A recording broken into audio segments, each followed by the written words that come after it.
Thank you. Thank you. I didn't reset. Okay, well, I think we'll get started. I think we've got at least one person online as well. So we'll, you were okay without translation? Yeah, I'm fine. Okay, perfect. So my name is Katy Randall. Actually, we're gonna go to that one. My name is Katy Randall, and I'm the education director for Three Strands Global Foundation, mainly with our Protect program. And we'll talk about a little bit what the Protect program is today. But today we are going to be talking about how to protect and connect with your kids in regards to human trafficking. And so what we're going to be discussing today is, what does human trafficking really mean? How is it happening and where? Who is involved and affected by this? And what can I do now to protect my child? And forgive me, I will go through these a little faster just because of time. I want to be mindful of it, but if you want me to slow down, or if you want me to stay on one slide, that's okay too. Hi, welcome. And so first, let's get into, what does human trafficking mean? Before we go there, I want to just talk about some common misconceptions that we have around human trafficking. The first is that human trafficking doesn't happen here, but it happens in other countries. We've been doing anti-trafficking work since 2015 in California, and 4 years in San Diego with our program. And a lot of schools, a lot of people think it's not happening here, so we don't need this program. We're safe, we're okay. If you think of the movie Taken, it's this kidnapping, they're in a different country, but it doesn't happen like that here. Another common misconception is human trafficking and human smuggling are the same, especially with when it comes to like kidnapping or abduction. We think that if somebody is removed from their home, then they're trafficked. But the reality is, you can still be trafficked or exploited and still be living at home, still be going to school, still be hanging out with friends, as well as some new people in your life that could be exploiting you. So you don't have to be removed from your house or your situation. The other common misconception is that perpetrators of human trafficking are normally strangers. But the reality is, most of the time, it's with somebody that they know. It's maybe started as a stranger, an acquaintance, but they built up a relationship, and they knew what they were doing, and they are grooming the child, the youth, to being exploited. And so they have a relationship, they've built trust, as we'll see in a couple slides what that looks like. And also that all human trafficking victims seek help when in public. A lot of times trafficking victims don't recognize that they're being exploited. They think, my partner, my boyfriend, my girlfriend, they're just more controlling. They literally love me, but they just have an expectation for me. And they don't realize what they're doing is being exploited. And then, or they're scared. Their trafficker, their abuser has threatened to harm them or harm their family if they say or do anything. And so they want to keep in mind that if I say something to anybody, they're going to harm my parents, they're going to harm my siblings. So they keep quiet. Or they're fearful of law enforcement, fearful of being deported. There's a lot of different fears that they would keep quiet about the abuse that they're enduring. And I think, especially as a young child, and this is happening to adults, let alone a young and naive child as well, who's still growing and learning about themselves. And so when we look at what the definition of human trafficking is when someone uses force, fraud, or coercion, so those three, to take advantage of another person for labor or commercial sex. So it's not just sex, which we talk about, it's also for labor.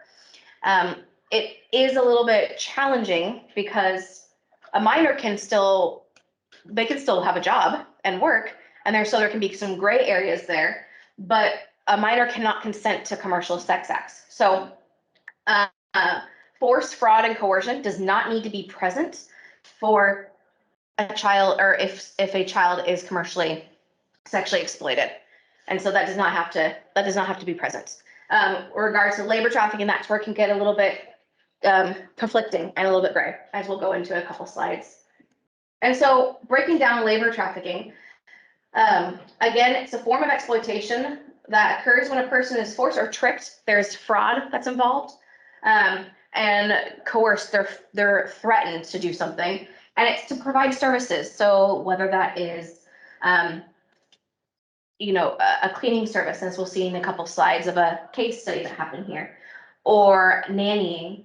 I did this training with some parents a couple days ago, and afterwards, one of the moms came up to me and said, I was a labor trafficking victim 15 years ago, and I had no idea.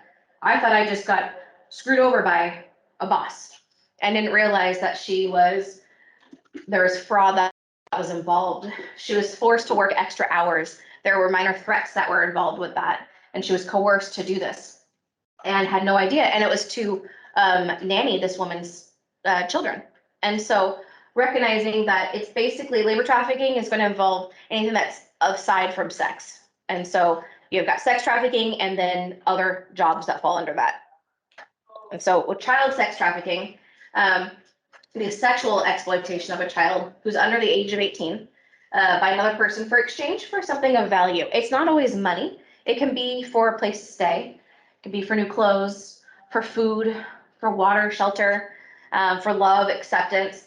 Sometimes there's different reasons why somebody could be exploited, but to kind of see the two. So you got labor trafficking, sex trafficking, and the way that the trafficker does that is through force, so physical violence, through fraud, so they're tricking them to do something. It's not what they originally said they'd do, and coercion. They're being kind of blackmailed or threatened to do something. And so how is it happening and where? In 2016, San Diego, there were two doctors who did research on sex trafficking in San Diego. And so as you can see here, I mean, some of these numbers are probably a little bit lower because this was a few years ago. And so now we're able to see that this is almost $1 billion industry every year. So annually, this is how much money that is coming in. When you have San Diego, it's a perfect hub for trafficking because you've got you've got communities that are very poor, you've got areas that are very rich, and you've got a lot of tourists coming in with fast cash. So there's a lot of high flex of cash here in San Diego. So you're going to see kind of a perfect catalyst for trafficking. When they were doing studies across this, they studied multiple high schools all across the county, and in every single school, recruitment was happening for exploitation, for trafficking. But in 90% of those schools, they found active cases. So they know that this was actually happening. And this study was the first of its kind. It was very new. They did not, we were able to finally get stats and numbers after they did this. And so you'll see this research, if you look up any research in San Diego, or if you watch any documentaries for San Diego, they're going to refer to this research here. You can see the recruitment is going to be youth that are in foster care, the most vulnerable. So those runaway youth, homeless youth, foster care youth who are LGBTQIA, youth who are just a little bit more vulnerable than maybe than their peers. Traffickers are going to see that, and they're going to exploit that vulnerability and get what they want because of that. Traffickers were of all ethnicities, all ages, and all genders. There's different levels of hierarchy in the human trafficking rings. And so you may have peers who are recruiting in the schools who were exploited before, and so on. And so sometimes it becomes a matter of survival in that case. And that victims, this was a very conservative number, that up to 8,000 minors were exploited every year that they were able to find. And also here that the was 80% domestic born. So it was not because we live close to a border and, and so it's coming from borders and vice versa. It's happening in our neighborhoods. It's happening in our communities. And the average age of entry was 16. Since COVID, that number is actually lower. For boys, it's between 11 to 13, and for girls, it's between 12 to 14. So that's average. I know in some areas they are as young as 7 that they have cases this year of traffickers recruiting. So of all ages, kind of being mindful of that they're starting earlier. And so the earlier we can get into schools and empower students, we don't, in the younger grades, we don't talk about this topic. We start talking about it in about 7th grade in middle school and high school. But in our 5th and lower, 6th and lower, we talk about safety and protecting yourselves and understanding your inner voice and how to protect yourself from there. So these are some stats from Thorn, and we'll have some resources that you can take a photo of if you'd like, that are great parent resources. But these are some stats that out of 260 survivors, 1 in 6 were trafficked under the age of 12. And that 75% of those who entered into the life, which is the subculture of human trafficking, late in 2004 or later, were advertised online. So it's no longer, out in the streets, out walking down El Cajon Boulevard. I know that growing up, that was kind of a hub for trafficking or prostitution activity. But now it's going to be online. It's no longer taboo for people to meet, for youth to talk to people online, to go on Snapchat, Instagram, TikTok, and connect with people or play gaming on gaming websites or gaming apps, and you're connecting with people. And so we talk about ways that you can protect yourselves with that. We don't want to say you can't go online, you can't, shut yourself from the world, but what ways can you protect yourself? So one of those is going private, making sure that you only play with people you know, you only give information to people that you know, that your usernames are not traceable to you. We have different scenarios in our curriculum, and one of those is online gaming. And what happens when you connect with somebody who says, "Hey, I've got free tickets to Comic-Con. I don't need them. You want them? Send me your address. I'll give it to you." You're thinking, "Oh my gosh, free tickets. Okay." I know if I was young, I know that when I was young, I would have been like, "Yep, here's my address. Thank you." And so having that, being able to critically think and say, why is a stranger giving you something for free? Why are there no strings attached? And that sort of thing. But just recognizing that traffickers don't need to meet you face to face before, in order to exploit. They can reach out to you online without even having to meet you. And I want to say that predators will go where kids go. So that includes the internet.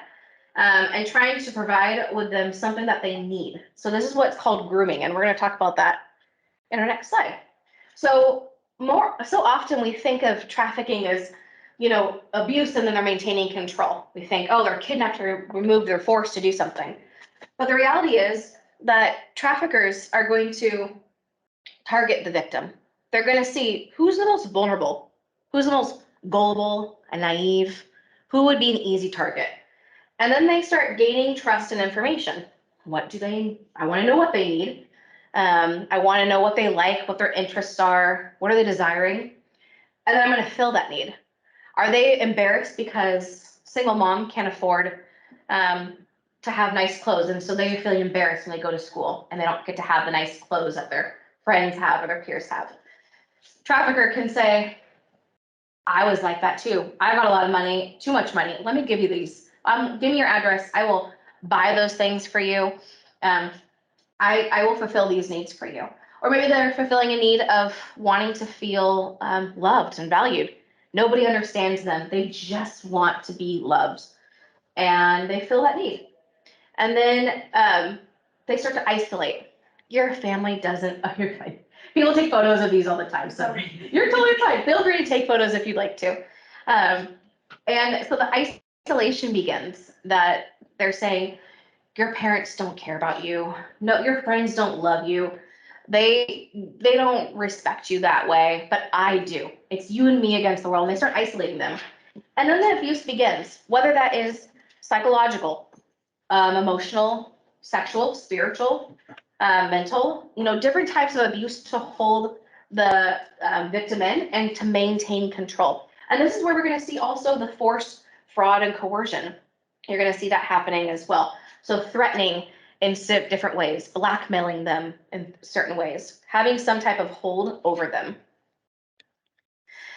So this is an example of one of the part of our curriculum. We give different scenarios, and in one of our scenarios, we have a flyer. And actually, when we were doing staff training with Sweetwater, one of the ninth grade teachers said, my students are constantly getting flyers for jobs. Constantly. They're being handed out flyers, and they look kind of similar. Do you love to dance and make videos? TikTok is the biggest, app for kids. So they're thinking, yeah, I do this all the time. Well, you can make up to $1,000 a week. We're looking for young talent with just the right look to join our team.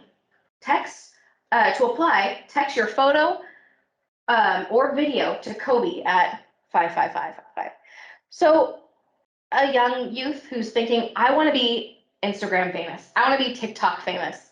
It's going to see this and go, I've got an opportunity to make up to $1,000 a week. I'm going to do that. And they're not asking themselves, most adults can't make up to $1,000 a week. Why should you, without any experience? And also to apply, you're supposed to text a photo or a video of yourself to somebody. It's not a legitimate company. And so we do scenarios like this to really help them. This is for our second high school curriculum as they're going into society and applying for jobs to look what's going to be something that's they may be potentially exploited for. One thing to note as well is that I lost my train of thought. That it doesn't have to just be sex. Remember, it can also be labor. Saying, oh, here's an eager person who's willing to do content creating for free because they're trying to build their portfolio. So the trafficker can exploit them and use them to build up things and create things without paying them. So they have a job, but they're paid very little or nothing at all. And so it's kind of an example of that. Where is it happening? So, I mean, we're seeing it online, but as well as private parties, hotels, motels, massage businesses for sex trafficking and labor trafficking, also massage businesses, health and beauty, sales crews as well. Those are selling things in front of stores sometimes. Agricultural settings, so a lot in northern or northern San Diego, any area where we have farming, but it can happen anywhere. I'm gonna keep going a little bit quicker. So who is involved and affected by this? Anybody can be a perpetrator. The crime can happen to anyone, by anyone, anywhere. It's no longer this idea of male pimp, female victim. It can be female trafficker, female exploiter, female buyer, perpetrator, male, non-binary, whatever a child identifies as. It can be intermixed and interwoven. So just keeping in mind, it can be with a family member. It can't be with strangers. Usually they build those relationships to pull them in. Parents and presenters, please excuse the interruption. This is just a friendly reminder that we want parents and attendees to stay in the classrooms after the session is over in order to view the very important awards ceremony that we have planned for after session 2. Thank you. Perfect. I think that's at 10:10, but I know they may start that. So we'll go through some of these. I want to give 2 examples of case studies that actually happened here in San Diego. So we work with the district attorney's office. I emailed one of the prosecutors who's a colleague of mine and said, can you send me some cases that I can show when we do parent presentations? And she was able to say, yep, I got a few. So this one, the trafficker was a 21-year-old male. The victim was a 15-year-old female, and they met at a party. So this was after or during COVID, that during lockdown, it was a 15-year-old female was having trouble at home, not wanting to live there anymore. She was sick of having to be at home, getting fights with her parents. And so she headed to a house party and met a 21-year-old trafficker. They began a sexual relationship, and she moved in with him and his mom. And after 1 week, the trafficker told the victim that he's in the gang and threatened or talked about a plan to torture another girl because she snitched on her pimp. And so here's that coercion, that threatening, they're kind of talking about something that he wasn't necessarily doing anything directly to her physically, but he was doing something in her mind, right? Thinking he's capable of doing something like this if I were to hurt him or do something that was going to hurt him or his gang. So the victim reached out to by texting her friend, but the trafficker saw that, and so then he threatened her life again. That threat, the coercion, and then began selling her. A couple weeks later, victim said that she wanted to leave. The trafficker said, "Okay, you either owe me this amount of money. There's this debt bondage, this false fraud that he used, or give me that amount of money, or I'm going to kill your parents." So here, she still, even though she was having trouble with her family, she still loved her parents and found this being a 15-year-old in this predicament.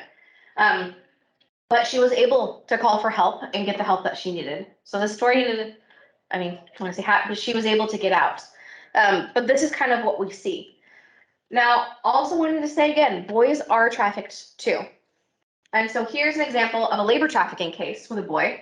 The trafficker was about 42, and the victim started at age 16, but this went on for 12 years. That he started working, a 16-year-old male started working for a company that was cleaning restaurants. He got a job, he was able to help with his family, pay some bills, and save up money. Because I started working when I was 16, it's the moment you want to start working. And, and so each year though, they had to fill out new job applications. They were changing the location and the address. And then at one point, agents from the IRS came by, but they didn't want to lose their jobs. So they didn't say anything. They said, no, we're fine. And then the victim was paid cash every 2 weeks. Trafficker was offering the money, saying, can you pay for these things? Can you use your personal checks to pay for X, Y, and Z, including cleaning supplies that he did not get reimbursed for. And he had to work overtime, but was not paid for it. And then if someone got hurt on the job, they just got fired. At the end of what was happening, when he realized what was happening after 12 years, the employer stopped paying him, but then he couldn't collect unemployment because everything was paid cash. And so here he spent 12 years of his life being a labor trafficking victim, not realizing the rights that he had. And so wanting to really instill this in the students so that they don't go 12 years and without realizing that they are being exploited. So the fact that children are children is going to make them vulnerable because they're susceptible to, they're going through puberty. Their hormones are raging. They're changing. Your brain is still functioning, developing. I remember feeling very isolated and unloved, even though I was very loved and not isolated. But our emotions are going through. We want to be liked and loved. We're maybe experiencing bullying, or we're too trusting. I was very naive and very trusting growing up. I didn't recognize that you can't trust just anybody. And so, what now? Now that we have some information, what are some tactical information that we can do to protect your child? What we recommend is engaging with your child. And we'll kind of break that down too. Educating yourself, educating your child, and empowering yourself and empowering your child. And our curriculum is woven through this as well, that we want to encourage that with the use in the schools too. So first we want to say, we know it's a lot. Having youth they have a lot of interests that maybe aren't our interests. They're very passionate about certain games and certain apps, and they love those things. And we know that it's a lot of information, and maybe it's stuff that you're not really too excited about to hear. But we just encourage finding time and ways to connect. Sitting down and saying, teach me this game. Teach me about this. I want to learn. I want to know. It's not in a, who are you talking to and what are you doing way. It's, I really care about you and I love you and I want to be involved with your life. I wanted what makes you happy makes me happy. So tell me about these things. How does it work? How do you talk to them? And then you learn, oh, so you play games with people that you don't know. How do you protect yourselves? And then letting them think, oh, I didn't think about that. Or, oh, I have thought about that. I protect myself by not putting my last name out there or my first name. No one knows where I live. No one knows my first name. No identifiable things in my profile. I only play with my friends. You know, there are certain things that that they're thinking to ways to protect themselves, because we don't want to take away those gamings, but or you're going on social media, but we do want to encourage that. And so encourage ways to just be mindful of that, because unfortunately, even if you think you're safe, there's a lot, as we've seen, there are a lot of people who want to take advantage of that. And then if you will go through these quickly, because I know the time, but if you want to take photos of this, you can too. But these are just some conversation starters if you wanted to about personal boundaries. So kind of asking them, even like what their views of a safe secret are versus an unsafe secret. So all of our curriculum and trainings were vetted by survivors, and every single survivor said, I was always told I had to keep a secret. That was the biggest thing. I had to keep a secret. And so we really wanted to weave that into our curriculum to say, what is a safe secret and what's not a safe secret? You know, hey, we're throwing a surprise party for mom, so don't say anything. Safe secret. Unsafe secret. Hey, I know you, don't tell your mom that I'm taking you to these parties with me. I don't want her to know. You know, different ideas, but just to kind of see where they're coming from.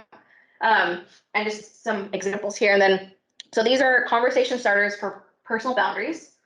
These are conversation starters to build self-esteem. So that empowerment aspects. You know, I'm saying like, what's your best quality? And building that up. What do they think their best quality is? And encouraging that, or what they dream about, who their close friends are. And also, do you have adults in your life that you feel like you can go to? The reality is your child may love you to pieces, but you may not be the person that they want to talk to if something happens. But there may be a teacher, a mentor, you know, somebody else, a aunt, uncle, grandma, grandpa, someone or sibling that they can talk to. And so just encouraging them. If something were to come up, you don't have to talk to me, but talk to so-and-so that you said. And letting them know that you can talk to this person about anything that comes up. And then our last conversation starter is about online activities and interests. So, you know, kind of saying, well, what kind of personal information do you normally share online? It wasn't until a few years ago that I finally sat down and made every single thing I have private and changed my first, I mean, other than LinkedIn, my first and last, or my last name is not on there. It's just my first name and my middle name. You know, and I don't accept friend requests from people I don't know. I went through and I thought, you know, I used to have a lot of following. I used to have, you know, I used to like that. And then I thought, I can control who's in my life and who sees the photos that I post of my nieces or my nephew or my relationship. I don't want just anybody to see that. And so being able to just be mindful of that, of what's more important, protecting myself and those that are around me, or being more online popular. And so seeing that. So as we get in, we've got a couple more slides left. I think we're supposed to end like I don't know, in a minute. But the need for education. So understand that we cannot prosecute our way out of this issue. The best thing that we can do for ourselves and for our children is to educate ourselves, educate our children. And so some keys to prevention this is called Maslow's hierarchy of needs, if you're familiar with it.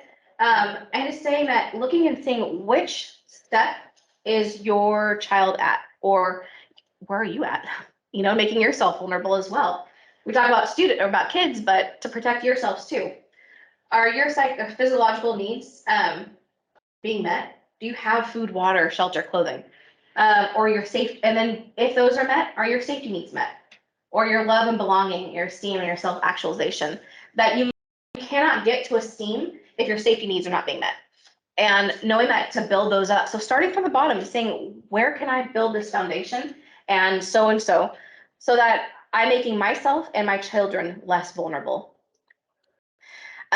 So this is our curriculum for our students. And so we have our K-3, we talk about my inner voice. What is your inner voice and how to trust yourself? What it feels like. Does it feel like your chest is tight or your stomach is feeling knotted, or you're sweating, your heart's beating really fast? What does it feel like when your inner voice is speaking to you? And to listen to that. And then we talk about who are safe people, what are safe places, and what are safe choices. And then it's in our middle school, which we start talking about abuse and trafficking, including protecting a masterpiece, empowering them, saying you are valued, you are like beloved. And so if you are a masterpiece, how does one protect a masterpiece? And then we start going into understanding and recognizing human trafficking and building resilience and protective skills. I know in Sweetwater, they are implementing this for 7th grade, I think 8th grade, the middle school students, and the 9th grade students, the understanding and recognizing human trafficking. So Sweetwater is very much on board with educating and ensuring that students are protected and safe. And so we can also do more parent trainings like this too. I know we've done those, excuse me, in the past. And then our second high school, and these can be interchangeable too. I've taught understand recognizing human trafficking with seniors, and that's been well received too. But this is our building resilience and protective skills. This is where we saw that scenario of the job posting that we see in there. This is a very big slide, lots of words, but a lot of these are on these tip cards that we have. So you are welcome to take as many as you'd like on these, but here's some signs of trafficking, some red flags for you to see, but also for yourself, but also for those that are around you, family members, friends, and numbers to call as well. But just knowing that, help is available, and there are many resources in San Diego to help with this. And then here, if you want to take a photo of these resources here, we've got our website. We also have Thorn, Smart Social, Common Sense Media, and the Players Project, which run the human trafficking hotline.